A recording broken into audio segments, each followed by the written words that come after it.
to the Ascends at Boston Avenue podcast. My name is Philip Boone, and I use he, him, his pronouns. And I'm Caitlin Drake. I use female pronouns, she, her, hers. Before we begin, I'd like to state that the views represented in this podcast are those of the individuals in this conversation and not the official position of Boston Avenue United Methodist Church. Individuals, churches, and communities have been navigating the COVID-19 pandemic for over 16 months now. This pandemic has shaped our lives in countless ways. One way in particular is when it comes to grief. Joining us today to explore the topic of grieving in the era of COVID-19 is our Associate Minister of Pastoral Care, Reverend Kathy Morris. Hi, Kathy. Hi, Philip. I am Kathy Morris, and I use the pronouns she, her, and hers, and it's really nice to be here. So, Kathy, I think just to get started, a lot of us, when we hear the term grieving, we immediately associate it with death, with the loss of a loved one. But grief isn't necessarily limited to those situations. So how do you, as a pastoral care minister, kind of understand or define grief? Oh, it's a very large topic because society really does just define it as the loss of a loved one, but it can be a loss of a situation. It can be a loss of security. It could be loss of a job, loss of having your last child go off to college. It could be the loss of your identity. It can be the loss of your beloved pastor that you really got close to and they got moved or they moved away or they retired. It can be the loss of a friend moving away. It's really a loss of a situation that you had no control over. And we don't allow ourselves time to adjust. We are supposed to society says that we need to just jump in and be okay. And, people will ask, how you doing? And you are expecting the response, I'm okay, I'm doing fine. How are you? And you're kind of jolted when someone says, I'm having a really hard time, and people want to run because they don't want to hear about someone's having a really hard time. But that's what grief can be, is all those little things in your life. Now, we don't grieve for a year on the loss of situations or jobs or whatever. It's a shorter process, but we still go through that grief time. I mean, just moving, you're losing that part of your life that you had control of, that you were used to. Even if you wanted to move, it's still, you lost your surrounding support system.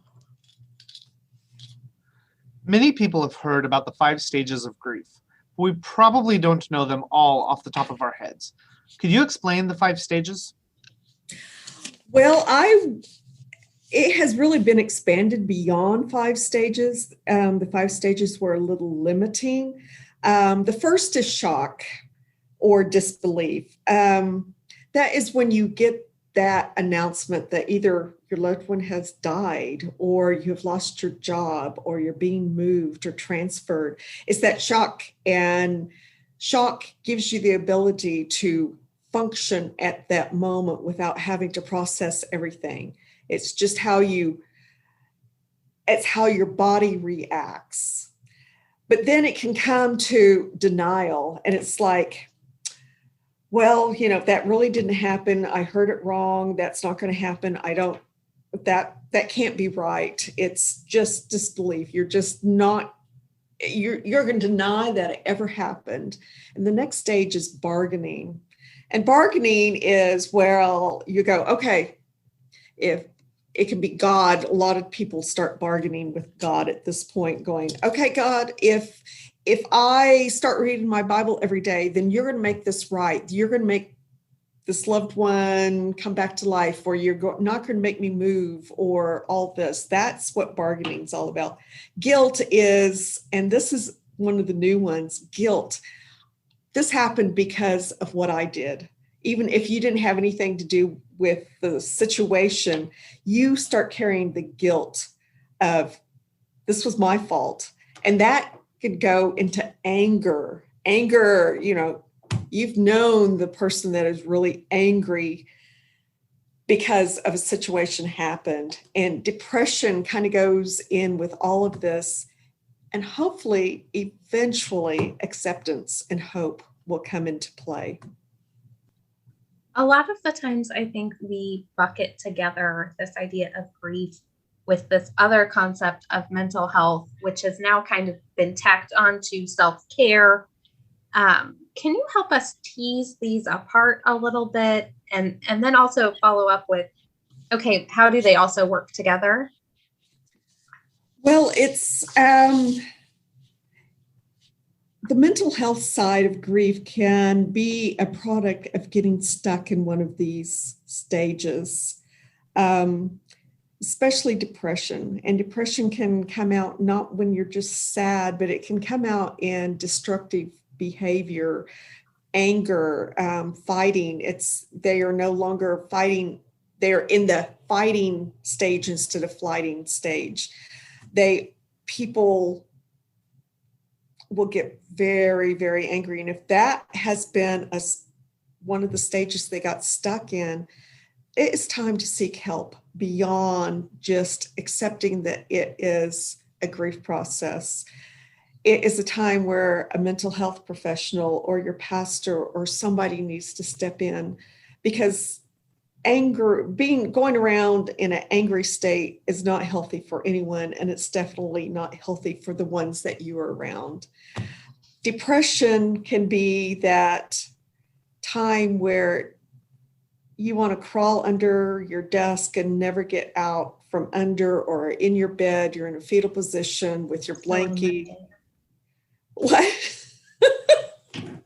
I'm so sorry. I didn't realize I wasn't on mute. I said so on Monday then.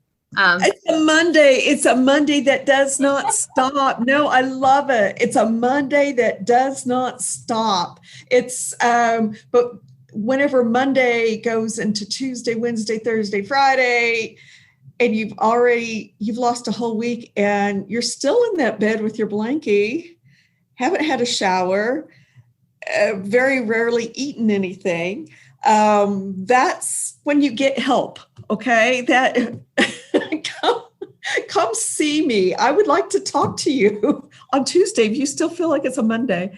So that's how it gets all put together. Society wants grief to be a short 3-month period.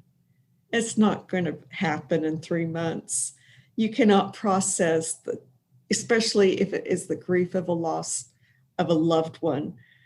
It's going to be at least a year after you've gone through all of the anniversaries. You have the first birthday, the first anniversary of the death. You have first Christmas. You have the first Thanksgiving. You have the first day of the diagnosis.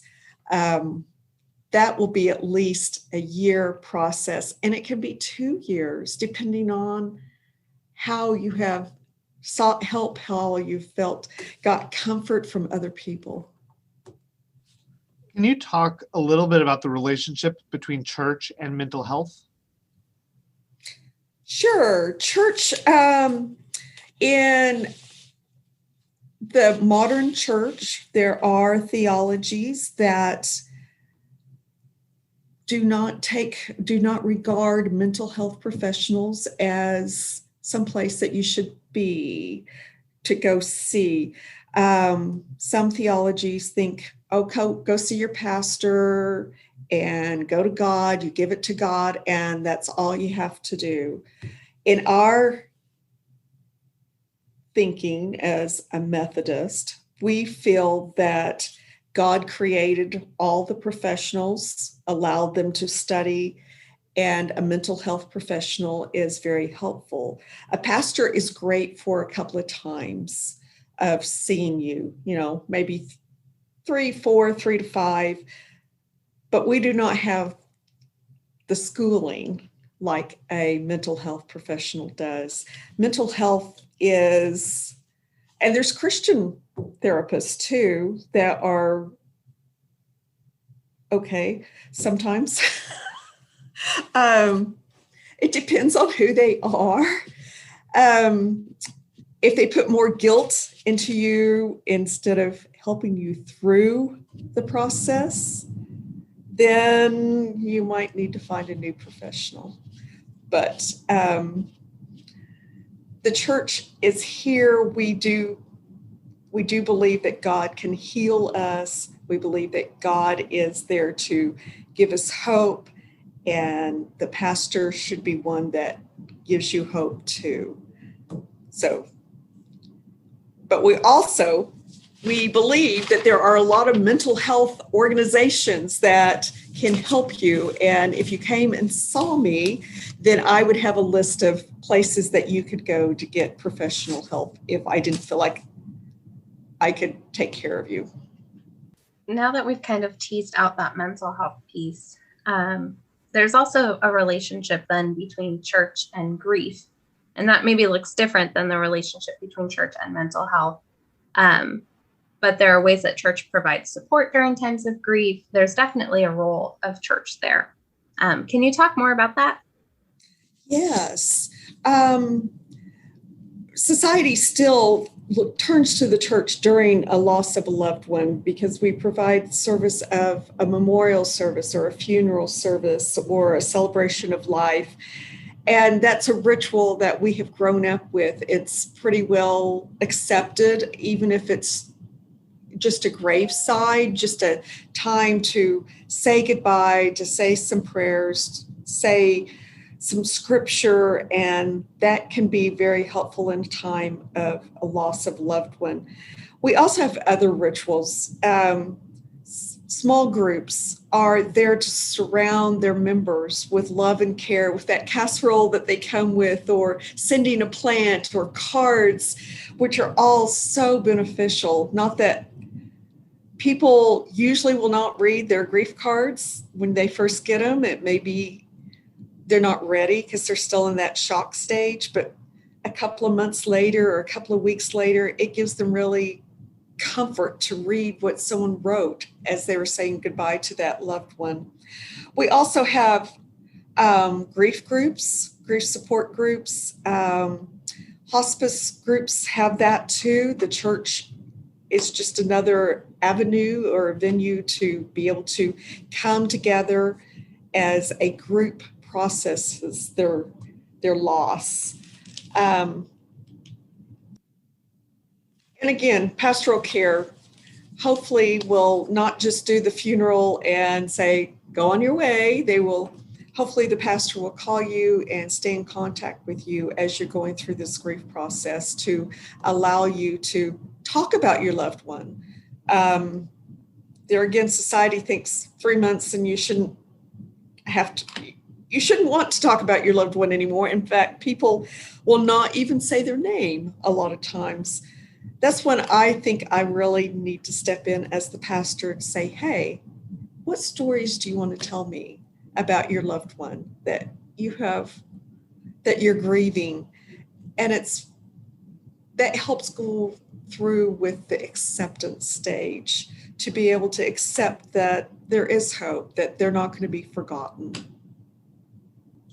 And I would just add, sometimes during those seasons that are particularly challenging, churches might have special ways of connecting.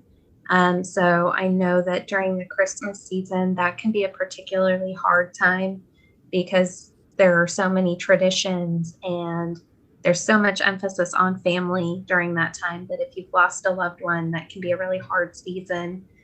Or if you're dealing with some of those other types of grief, if you've lost a job or if you've moved, that's a really hard season to be in as well. So I know a lot of churches have a special service that is more focused on grief.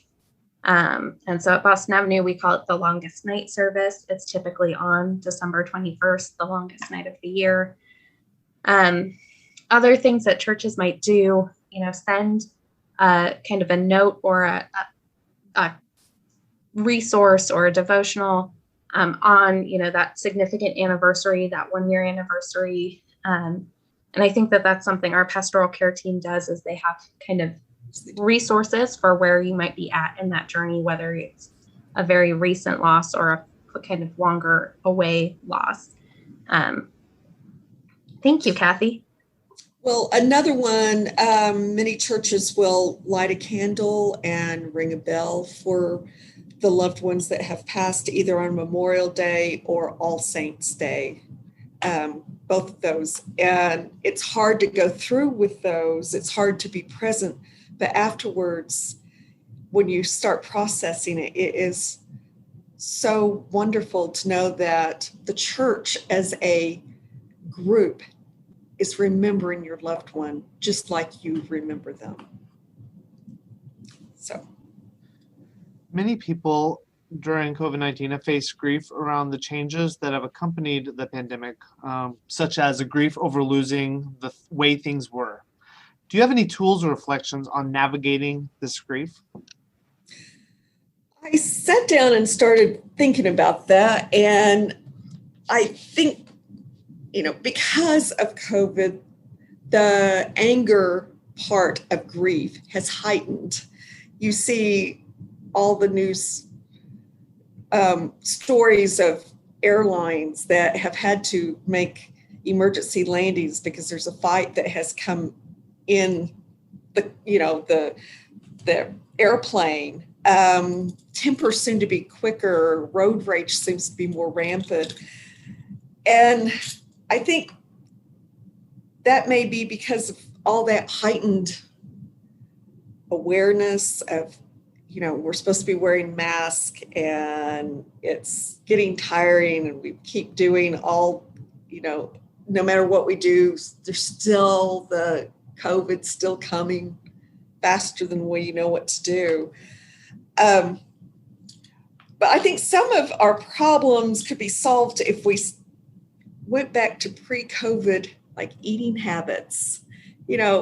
I love to get that potato chip bag now and sit down and eat the potato chips, but that does not feed my soul. It does not feed my brain. All it does is feed my fat cells. And if I would go and get a bag of carrots, I'd be much better. So to eat better would be good. Eat fresh and moving.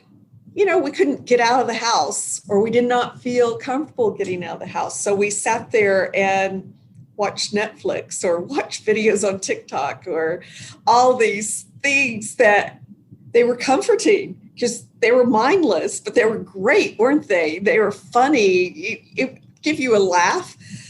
But now it's time to get out of the house. We need vitamin D because vitamin D helps depression.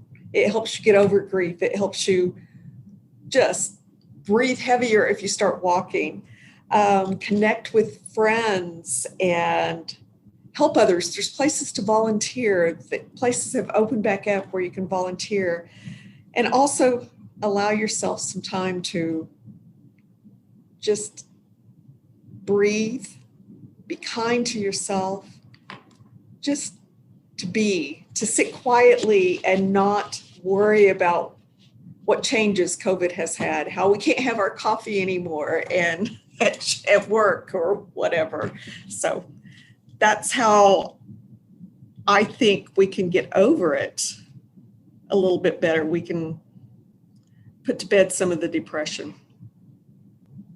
Going back a little bit, this idea of grief when we've lost a loved one, I think the COVID pandemic has made those losses harder, more intense, more difficult to navigate, because so many of our kind of traditions around how we might respond to that loss have changed. So thinking about, funerals weren't being held in houses of worship. They were graveside or they were postponed. You didn't have your Sunday school class gathering in person and all those people hugging you. You didn't have, large wakes. For myself personally, my grandmother passed away during this pandemic and I couldn't travel for the funeral because it was a pandemic. And so thinking about that and what it means to also embody being the church for other people, how do we support our friends or our neighbors who have experienced this kind of compounding of their loss? I think there are several ways, and thank goodness we have technology. We have the cell phone that you can actually call them and FaceTime them, to call them and share with them a story of your loved one, or allow them to tell a story of their loved one to you while they're looking at you. It's not the same as being there because you can't give them a hug, but it is a time where you can actually still reach out to them. Even though we can't celebrate the person with a funeral, or we couldn't, it's still a time to celebrate their life with those that love them. Call that long lost uncle that knew your grandmother, call him on the phone and say, tell me, I want to hear stories about grandma. Stories that you haven't ever told me. Maybe you have remembered something. Maybe give me something funny. Remember, I remember something. Maybe she met grandpa at, I can't think of anything, at Walmart or wherever. Probably would have been Walmart, but someplace different. But tell me those stories. And that would be letting your uncle grieve along with you as you hear these wonderful stories that probably would have been discussed if you'd gotten together as a family. Stories are so healing. Memories are so healing for a time when we lose them, especially when there's this time where we can't gather as a family. What resources are available for people experiencing grief? As I mentioned, there are grief groups. Many churches have grief groups. There's also hospice. To find a grief group, talk to a hospice worker. They would tell you what company was having it. Look online for that. A grief group would allow you to share your stories with other people that have gone through the grief process or have lost a loved one. Go to your pastor, go to your Sunday school class. Everybody has a story of someone that they have lost. Death does not stay away from anyone. We are all affected. So there are many places that will have a grief group. There's lots of books on grief. There's a little tiny book called Good Grief. It's only probably 20 pages, but it kind of takes you through the steps. So there are many places to get some help. Is there anything else that you would like to add on this topic?